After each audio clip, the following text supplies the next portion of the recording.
లేదంటే ఆందోళన ఇవన్నీ ఉన్నాయి. అంటే మనం స్ట్రెస్, యాంగ్జైటీ ఇలా అంటూ ఉంటాం. ఇవి చాలా చిన్న చిన్నవి.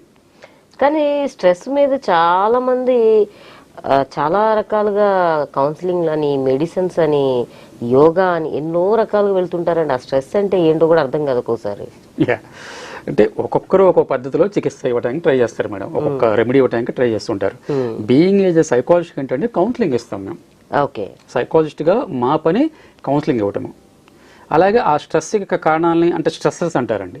ఆ స్ట్రెస్కి ఏవి కారకాలో వాటిని చూసి వాటిని ఎలా ఓవర్కమ్ చేయాలనేది వచ్చిన క్లయింట్కి అవగాహన కల్పించడం అనేది మా పని కౌన్సిలింగ్లో ప్రాసెస్గా.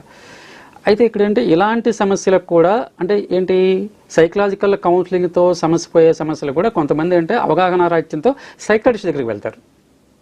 ఆ సైకాట్రిస్ట్ దగ్గరికి వెళ్ళినప్పుడు అంటే కొంతమంది వాళ్ళు సజెస్ట్ చేస్తున్నారు, సైకాలజిస్ట్ నీడండి కౌన్సిలింగ్ సర్వీసెస్ని ప్రొవైడ్ చేస్తున్నారు, కొంతమంది మెడిసిన్స్ ఇచ్చే అవకాశం ఉంటుందండి.